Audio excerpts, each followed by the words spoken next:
I'm Elena James, I'm 28 years old, and at our family reunion. My own uncle stood up and announced I wasn't really family. Before I tell you about the DNA test results I revealed that changed everything, before we jump back in, tell us where you're tuning in from, and if this story touches you, make sure you're subscribed, because tomorrow, I've saved something extra special for you. The crystal glasses clinked around the long mahogany table at my Aunt Sophia's mansion. Sunlight streamed through tall windows, catching on the silverware and casting prismatic patterns across the white tablecloth. The annual James family reunion was in full swing, with relatives I saw once a year pretending we were all still close. I was standing near the corner of the dining room, a glass of sparkling water in my hand. I'd never been much of a drinker, unlike most of my family who were already on their second or third glass of wine. My cousin Olivia had just announced her engagement, and everyone was celebrating. Everyone except Uncle Richard, who kept glancing at me with thinly veiled contempt. When the congratulatory chaos died down, Uncle Richard stood up, swirling his wine glass with practiced precision. He was my father's older brother, the self-appointed patriarch since my grandparents passed away. He commanded attention naturally, tall, silver-haired, the kind of confidence that comes from old money and unchallenged authority. "Well, we're all gathered here," he announced, his voice carrying across the room. "I think it's time we address the elephant in the room." The chatter died instantly. A heavy silence descended. "Elena," he said, his gaze finding me in the corner. "I think it's time we acknowledge that you're not really family." The words hung in the air like smoke. I felt every eye in the room turn to me. My glass nearly slipped from my suddenly numbed fingers. "Richard?" My Aunt Sophia gasped. "It needs to be said," he continued, unperturbed. "We've all been dancing around it for years. She doesn't belong here. She never has. I should have been prepared for this. There had been whispers my entire life. I danced when they thought I wasn't looking. The way family photographs were arranged with me slightly apart from everyone else. The jokes about my darker complexion and a family of fair-skinned, blue-eyed people, but to hear it stated so baldly, so cruelly, in front of everyone, nothing could have prepared me for that. My mother had died when I was just 3 years old. A car accident that left my father a widower with a toddler. He never remarried, and he rarely spoke about her. All I had were a handful of photos and the stories my Aunt Sophia occasionally shared when my father wasn't around. In every picture, my mother's smile seemed to hold secrets I couldn't decode. I looked around the table at the faces of my so-called family. Some looked shocked, others uncomfortable, but a few, including my cousins Blake and Diana, had smirks playing at the corners of their mouths. They'd always treated me like an outsider, and now Uncle Richard was validating their behavior. My father wasn't there to defend me. He had passed away just 8 months ago after a brief but brutal battle with pancreatic cancer. His absence felt like an open wound that Richard was deliberately pouring salt into. "What exactly are you implying, Uncle Richard?" I asked, surprised by the steadiness in my voice. He took another sip of his wine, making a show of it. "I think you know exactly what I'm implying. You're not James' blood. You're not entitled to the James family trust. You're not entitled to an opinion on family matters. Frankly, you're not entitled to be here." My cousin Blake leaned forward. "Come on, Elena, you must have realized. You looked nothing like any of us," I had realized. Of course I had. But I'd always believed there was a simple explanation that I took after my mother's side, that perhaps my mother had Italian or Greek ancestry that explained my olive skin and dark hair in a family of Nordic descendants. "My father never questioned that I was his daughter," I said, my voice rising slightly. "Your father was blinded by his grief," Uncle Richard replied dismissively. "Wasn't thinking clearly after Victoria died. He raised another man's child." Rather than face the truth, I felt heat rising to my face. The room started to spin slightly. 25 years of subtle exclusion suddenly crystallized into this moment of outright rejection. "That's enough, Richard," Aunt Sophia intervened, always the peacemaker. "This is neither the time nor the place. If not now, when?" Richard countered. "Now that my brother is gone, we need to settle this. The family trust is at stake. Inheritance matters. Truth matters." And there it was, the real reason behind the timing of this public humiliation. My father's will had left everything to me, including his share of the substantial James family trust. The reading of the will had been just last week, and I'd noticed the dark looks exchanged between Uncle Richard and his children. This wasn't about family at all. It was about money. I have documentation, I said quietly. Every head turned back toward me. What'd you say? Uncle Richard's voice had lost some of its confidence. Preparing and narrating the story took us a lot of time, so if you are enjoying it, subscribe to our channel. It means a lot to us. Now back to the story. I reached for my purse that was hanging on the back of my chair. I said, I have documentation. The room went completely still. In that moment, I felt a strange sense of calm wash over me. I'd been carrying my secret. For 3 weeks now, ever since the DNA results had arrived, I hadn't planned to reveal them today, hadn't planned to reveal them ever, really. But Uncle Richard had forced my hand. My finger trembled slightly as I unlocked my phone and opened the photo gallery. There it was, a screenshot I'd taken, just in case I ever needed it, just in case someone ever tried to take away my identity, my heritage, my place in the world. I walked slowly to the center of the room, feeling the weight of 24 pairs of eyes on me. I stopped directly across from Uncle Richard. Before my father died, I said, my voice growing stronger with each word. He asked me to do something he'd never had the courage to do himself. He asked me to take a DNA test. Murmurs rippled around the table. Uncle Richard's face had gone very still, the blood draining from his cheeks. He wanted me to know the truth about where I came from, about who I am. I looked around the table, meeting each person's gaze one by one. He told me that no matter what the results showed, I would always be his daughter. But he thought I deserved to know my full story. I turned my phone around so Uncle Richard could see the screen, and these are the results. Uncle Richard's face went from pale to ashen. He reached for the phone with a slightly trembling hand, but I pulled it back. No, I said firmly. I think everyone should hear this at once, since you chose to question my legitimacy in front of everyone. I took a deep breath and looked around the room. The DNA test confirmed that I am, without question, a James by blood. I am 100% my father's biological daughter. Gasps and murmurs erupted around the table. Aunt Sophia's hand flew to her mouth. But that's not all it showed, I continued, feeling a strange power building within me, the power of truth, long hidden.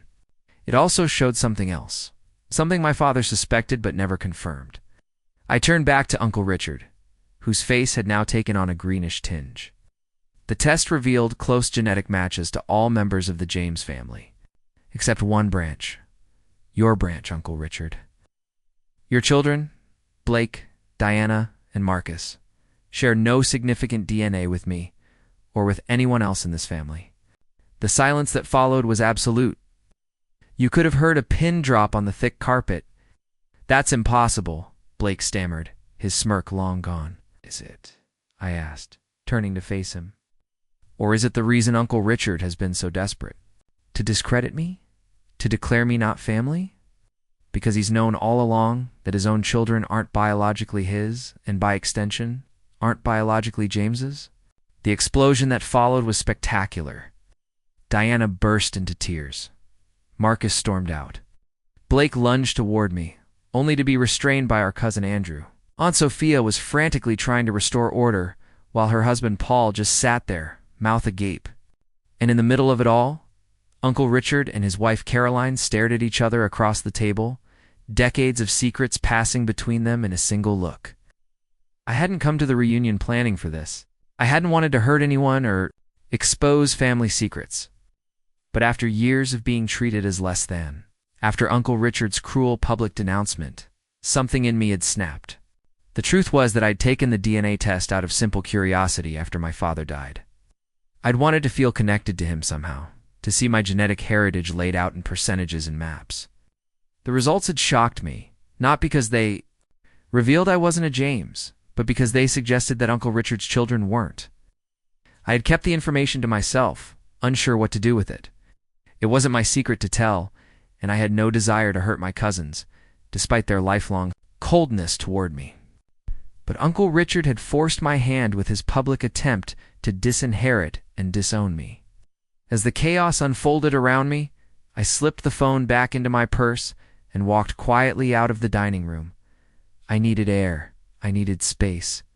The weight of what I'd just done was starting to settle on my shoulders.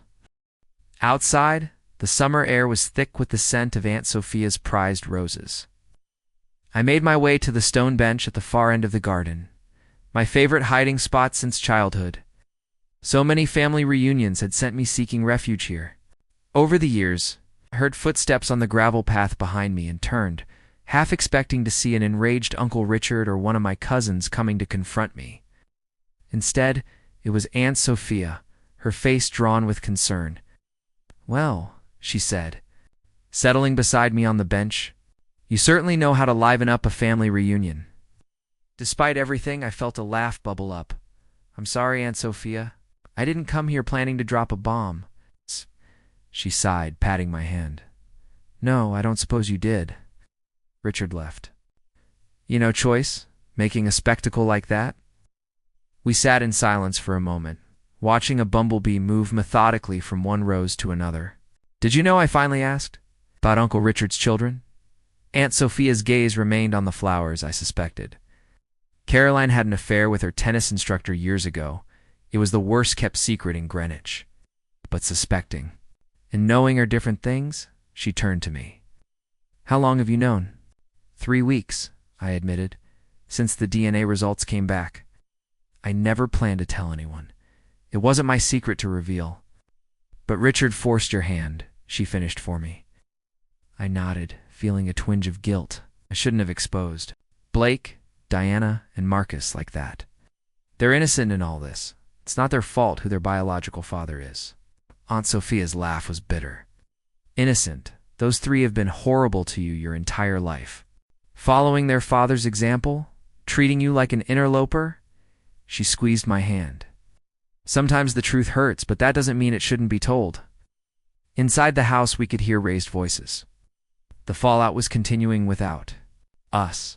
"What happens now?" I asked.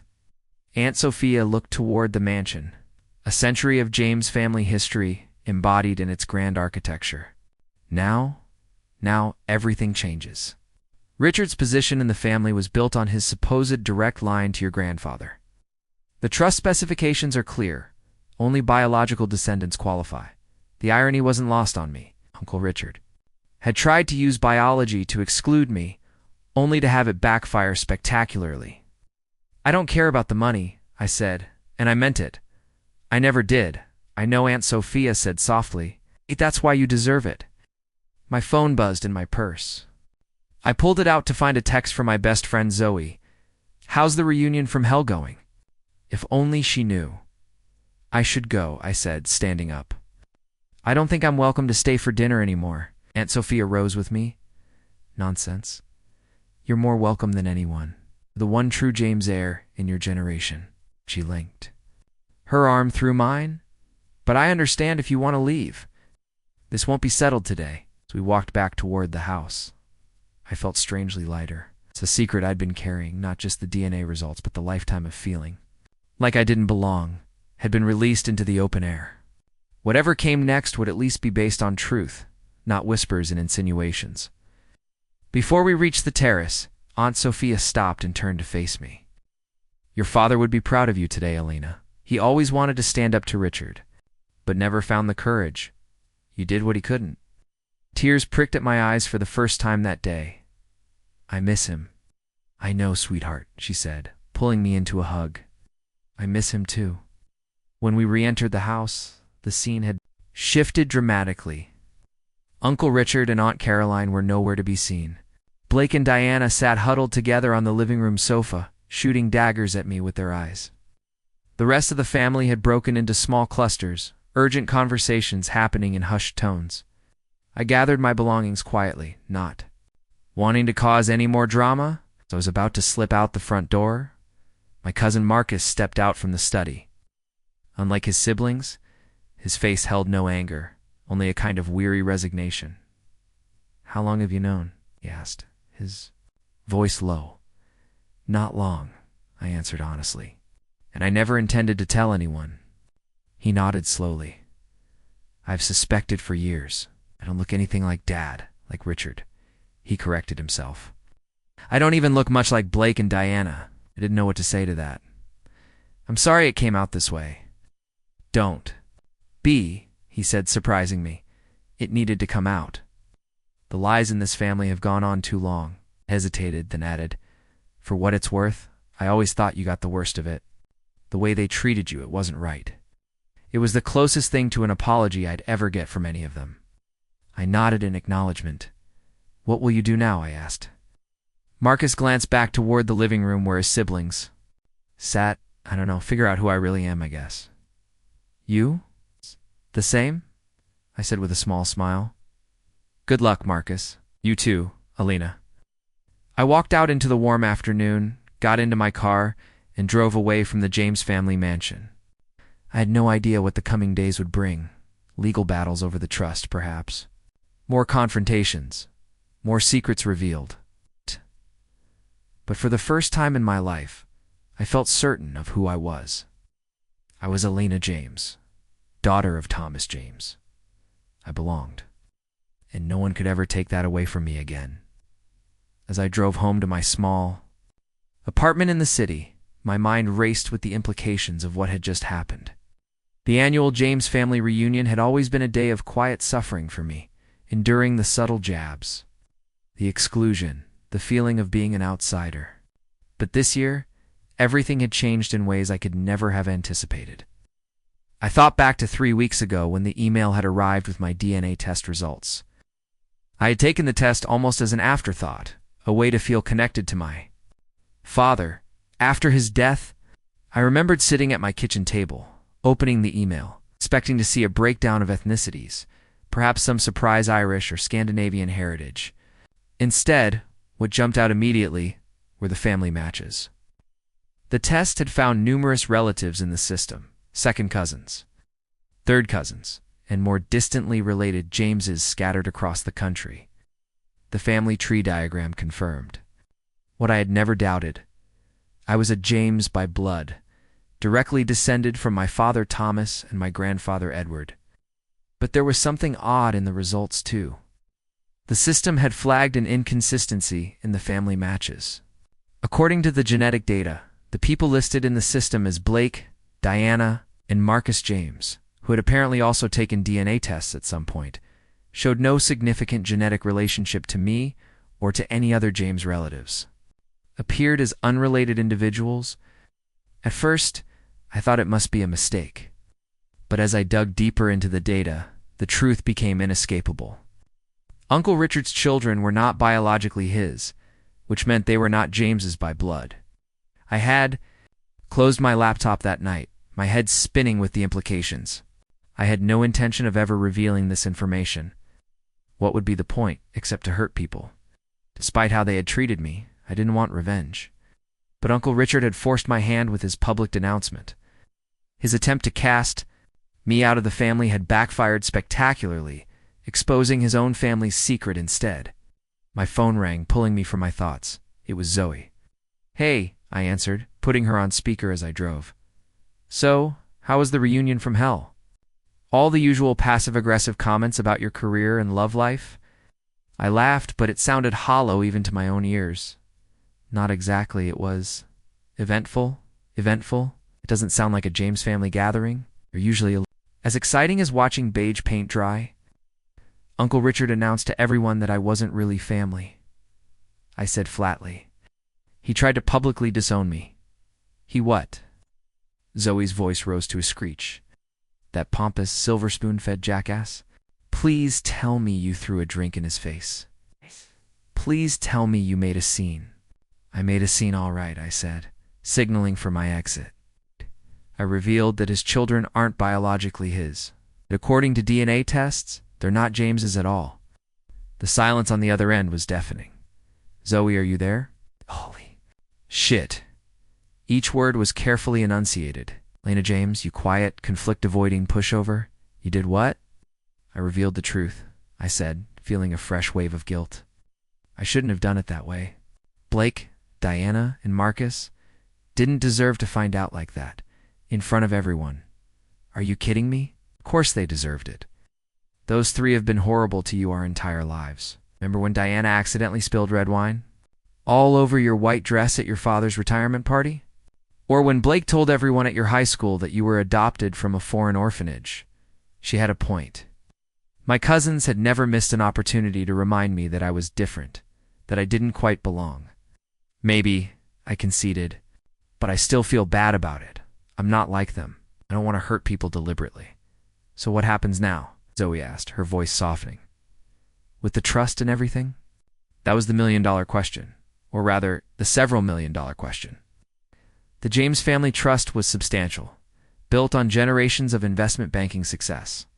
My father's share had been meant to pass to me upon his death. But Uncle Richard had been contesting it, arguing behind the scenes that I wasn't a true James, and therefore ineligible under the terms of the trust. I don't know, I admitted.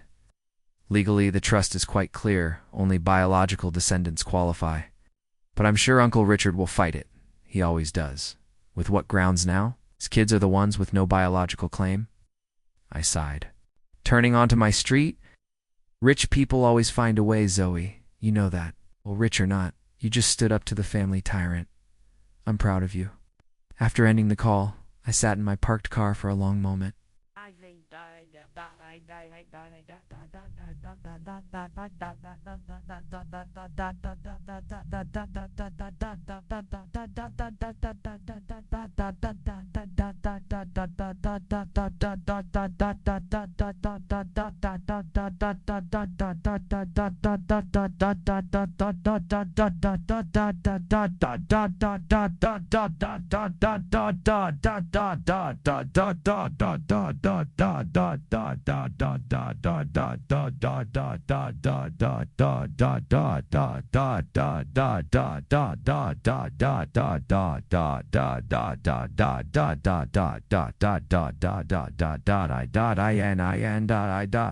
I'm Saya Taisadov. I'm Tom Rom Dab Da I swear what da da da da da what da da what da da da da da da da da. Had stood up to Uncle Richard. After years of accepting mistreatment, of swallowing my pride to keep the peace, I had finally fought back. But the victory felt hollow. I hadn't wanted a war. I had just wanted to be accepted as who I was. My father's daughter, a James by. Blood and by, right? The vindication had come at a high price. The public humiliation of three people who, despite their flaws, were innocent victims of their parents' deception. I climbed the stairs to my apartment, each step heavier than the last. Inside, I dropped my keys on the counter and collapsed onto my couch, emotionally drained. On the wall opposite me hung the only family photo I displayed, not one of the formal James family portraits that adorned Uncle Richard's study, but a simple snapshot of me and my father from my college graduation.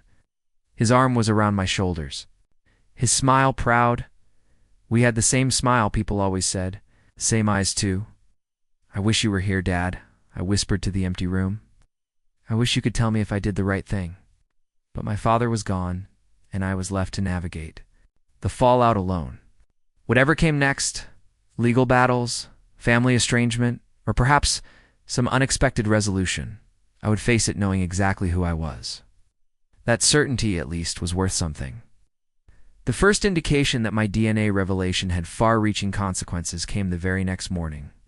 I was at my desk at Meridian Publishing, attempting to focus on manuscript edits despite my mind repeatedly drifting back to yesterday's chaos. When my phone lit up with a text from Aunt Sophia, Richard's lawyer just called. Urgency, family. Meeting tomorrow at 2 p.m. Be prepared. I stared at the message, my stomach tightening into a knot. So it was beginning, the legal battle I'd anticipated. I wasn't surprised, but I hadn't expected it to start so quickly. My colleague Tara glanced over from her desk. You okay? You look like you've seen a ghost? Family drama, I said, trying for a casual tone and failing miserably. Tara nodded. Sympathetically. The worst kind. Need to talk about it? I almost laughed. Where would I even begin? How do you explain that your uncle tried to publicly disown you? So you revealed that his children weren't biologically his, potentially appending. A multi-million-dollar family trust in the process. Thanks. But I'm okay, I lied. Just need to focus on the Morrison manuscript. As I turned back to my work, my phone buzzed again. This time it was Marcus. Can we meet? Just you and me? Tonight if possible? That was unexpected. Of all my cousins, Marcus had always been the least antagonistic toward me, but we'd never been close. What could he possibly want now? Sure, I texted back. Riverfront coffee at 7? See you there, came his immediate reply. The rest of my workday passed in a blur of distraction.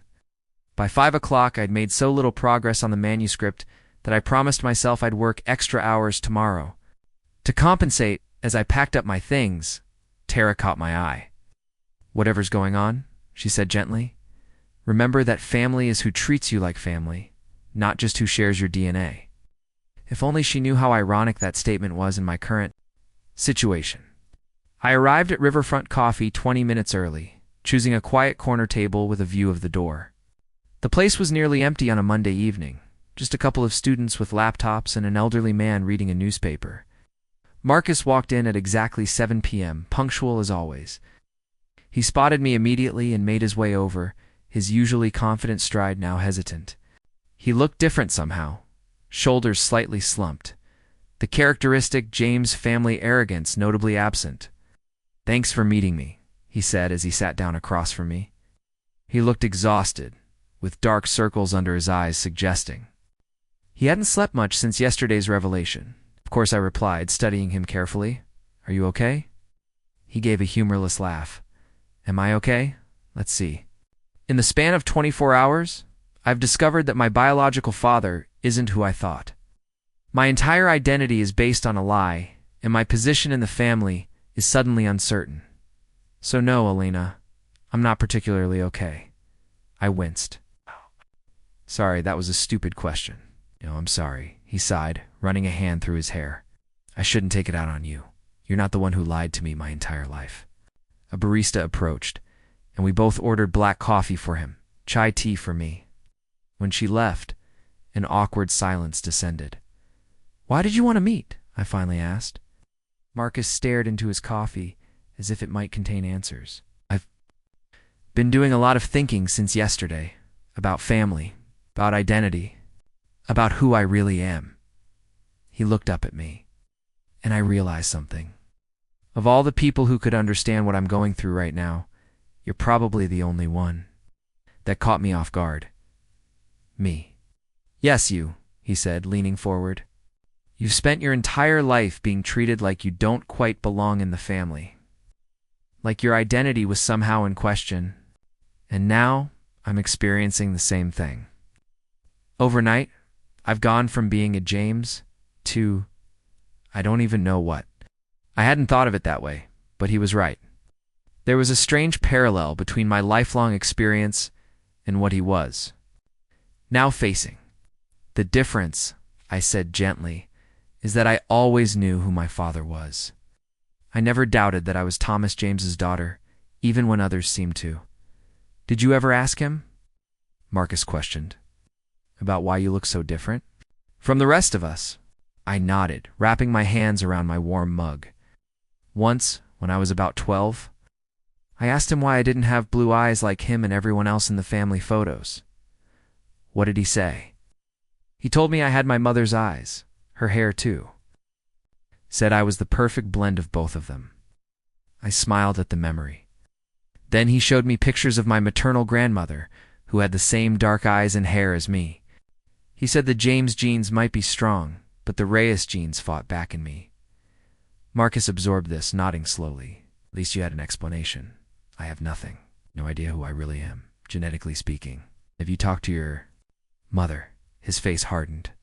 She refuses to discuss it. She and Richard had a massive fight after everyone left yesterday. I tried to ask her directly, and she just started crying and locked herself in her room. Blake and Diana are in complete denial, insisting the DNA test must be wrong. I wasn't surprised. Aunt Caroline had always been emotionally fragile, using tears and hysteria to avoid difficult conversations.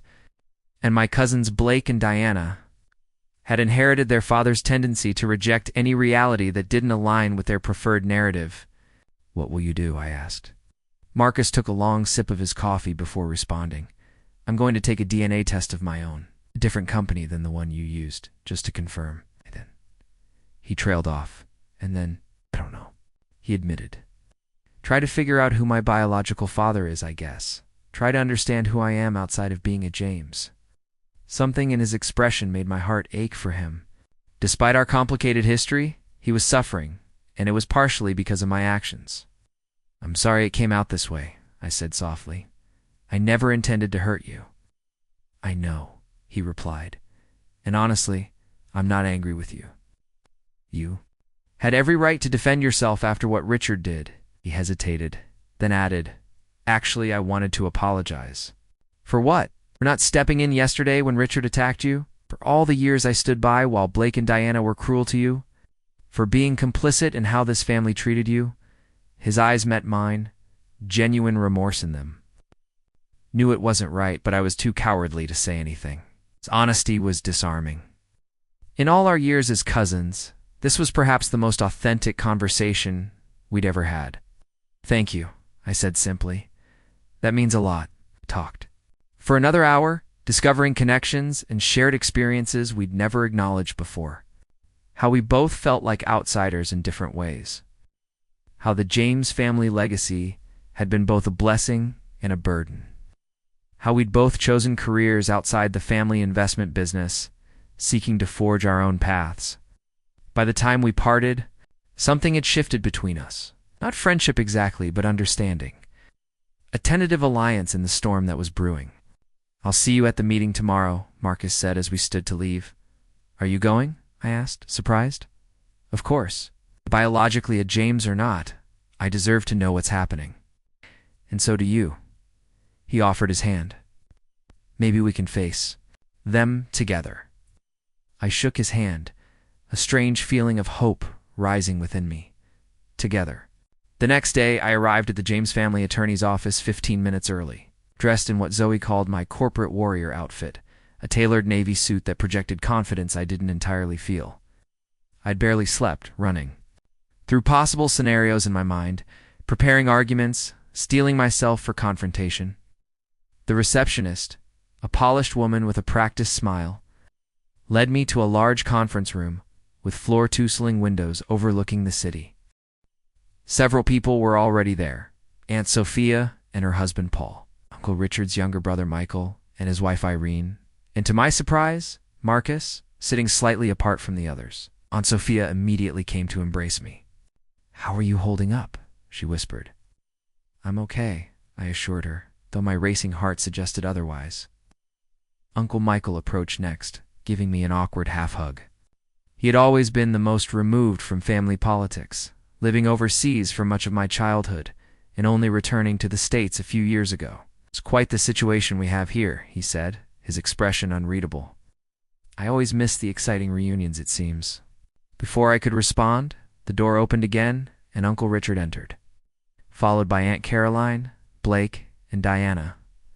The temperature in the room seemed to drop several degrees. Richard's face was a mask of cold dignity, while Caroline appeared to have aged years overnight. Blake and Diana looked like mirror images of their father, chins up, eyes forward, radiating injured pride. No one spoke. No greetings were exchanged. They took seats on the opposite side of the conference table, creating a clear physical divide in the room. The final person to enter was Mr. Harrington, the family attorney who had handled James' affairs. For as long as I could remember, he was in his 70s now, with snowy white hair and piercing blue eyes that missed nothing. Good afternoon, everyone, he said, taking his place at the head of the table. I understand we have a sensitive situation to address. Alice. That's putting it mildly, Uncle Richard said coldly. We have a family member who has made slanderous accusations that threaten the integrity of the James family trust. Opened my mouth to respond, but Mr. Harrington held up a hand. Before we begin trading accusations, I think it would be helpful to establish the facts. He turned to me. Ms. James, I understand you have taken a DNA test that confirms your biological relationship to Thomas James. Is that correct?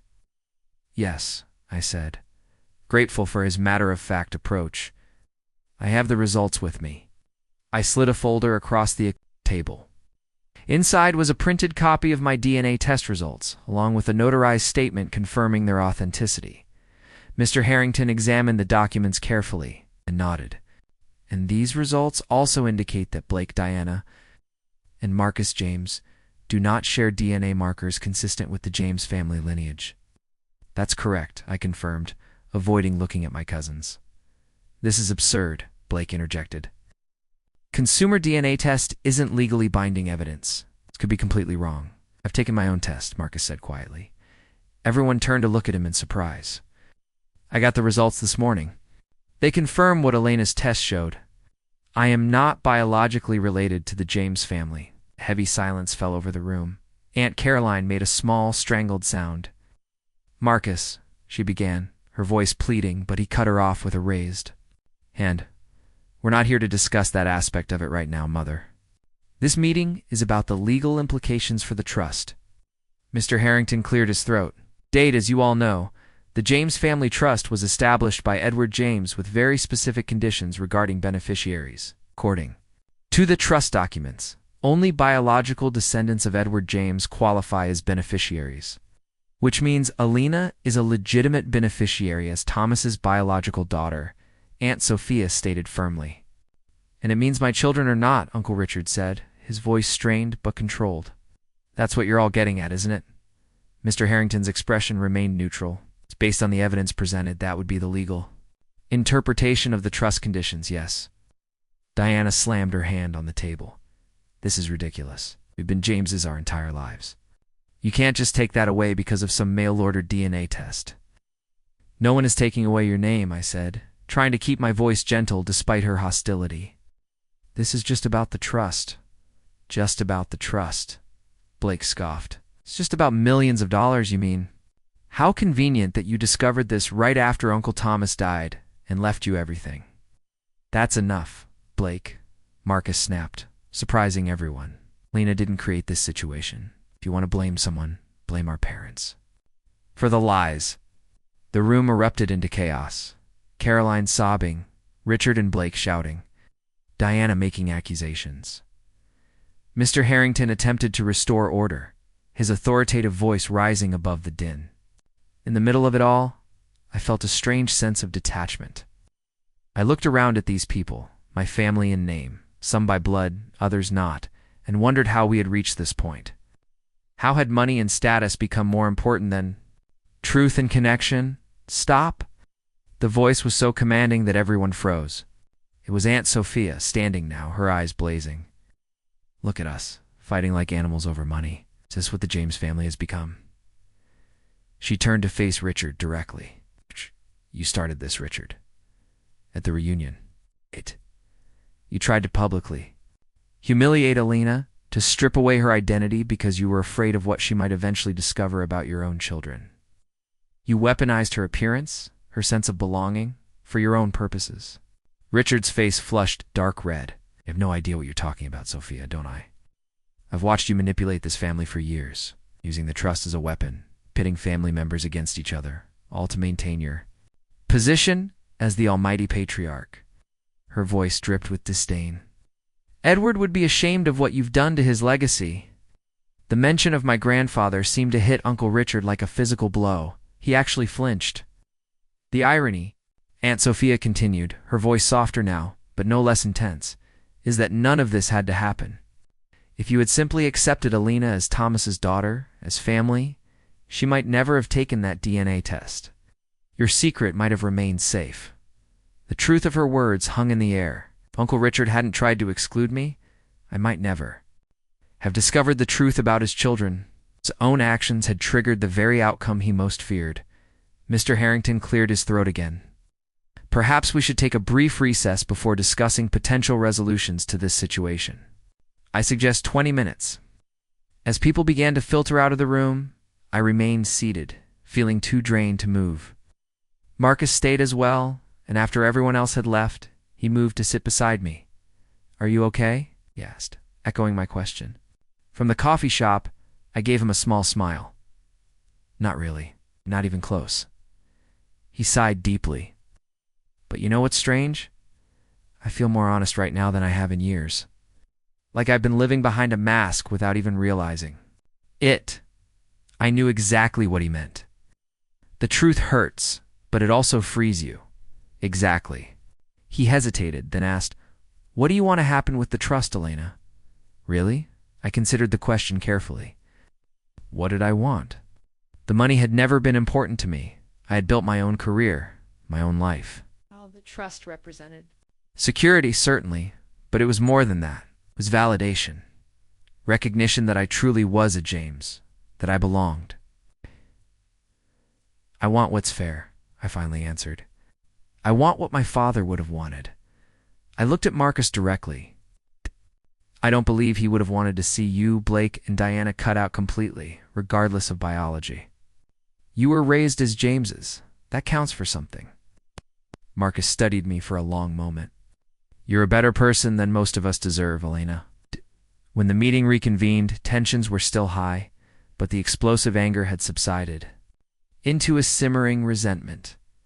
Mr. Harrington presented several potential legal pathways forward, none of which seemed to satisfy everyone.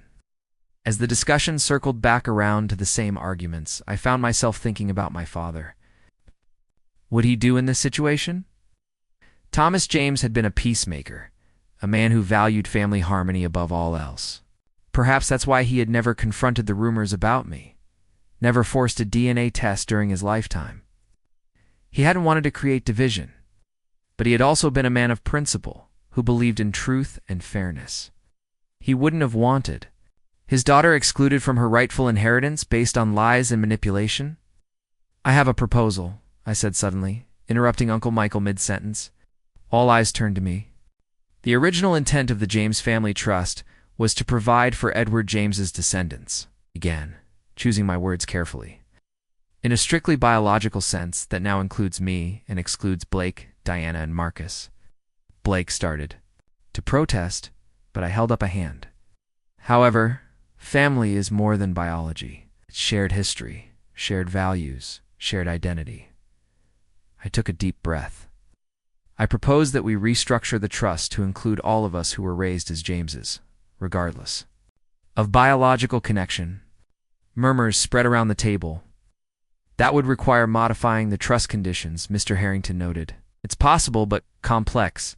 Then let's make it happen, I said firmly. We can fight this out in court for years, tearing the family apart and enriching lawyers, or we can find a solution that honors both biology and lived experience. Uncle Richard was watching me with a mixture of suspicion and bewilderment. Why would you suggest this? After everything, I met his gaze steadily. Because it's what my father would have done. Because I don't want wealth that comes at the cost of destroying what remains of this family. For the first time since I could remember, Uncle Richard seemed at a loss for words. Aunt Sophia was the first to speak. I think it's a generous and wise proposal.